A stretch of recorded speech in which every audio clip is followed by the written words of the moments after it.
Hi all, இன்றைக்கி beans பருப்பு உசிலி தான் பார்க்க போகிறோம். இந்த உசிலி ரொம்ப சிம்பிளாக ஈஸியாக எப்படி செய்யலான்றதை பார்க்கலாம் வாங்க. இதுக்கு பீன்ஸ் நீங்கள் எவ்வளோ எடுக்கிறீங்களோ அதை நல்லா சாப் பண்ணிவிட்டு ஸ்டீம் பண்ணிக்கலாம், இல்லை குக் பண்ணிக்கலாம். நான் குக் பண்ணி எடுத்துக்கிறேன். கொஞ்சமாக தண்ணி ஊற்றி வேக வச்சுக்கோங்க.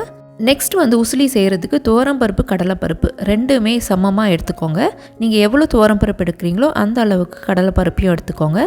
காஞ்ச மிளகா, காஷ்மீரி ரெட் சில்லி, கொஞ்சமாக புளி, இது எல்லாத்தையும் சேர்த்து 1 மணி நேரம் இல்லை 2 மணி நேரம் ஊற வச்சுட்டு உப்பு சேர்த்துட்டு இந்த மாதிரி கொரகொரப்பாக கொஞ்சமாக தண்ணியை விட்டு மிக்சியில் அரைச்சி எடுத்துக்கோங்க.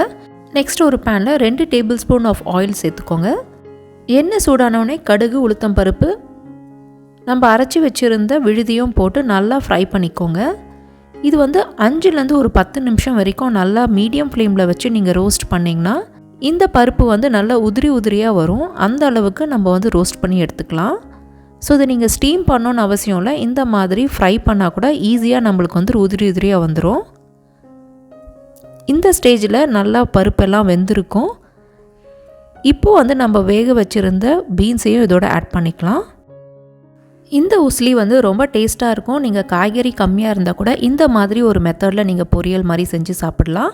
காய்கறி ஆட் பண்ணோடனே இதுக்கு தேவையான அளவு உப்பு சேர்த்துட்டு எல்லாத்தையும் நல்லா மிக்ஸ் பண்ணிக்கோங்க. 1/4 கப் அளவுக்கு துருவின தேங்காய் இதோட ஆட் பண்ணிக்கிறேன். இதையும் போட்டு நல்லா மிக்ஸ் பண்ணிட்டிங்கன்னா ஒரு சூப்பரான உசிலி ரெடி ஆகிடும். ரொம்ப சிம்பிளாக, அதே சமயம் ரொம்ப டேஸ்ட்டாக இருக்கும். இது சாம்பார், ரசம், கர்ட் ரைஸ் எந்த குழம்புக்கு வேணாலும் நீங்கள் இது மேட்ச் பண்ணி சாப்பிடலாம். பீன்ஸுக்கு பதில் நீங்கள் வாழைப்பூ கூட இதோட ஆட் பண்ணிக்கலாம். எந்த காய்கறி கூட வேணாலும் இந்த மாதிரி மெத்தடில் செஞ்சு சாப்பிட்லாம். ரொம்ப ஈஸியாக இருக்கும். Do try it.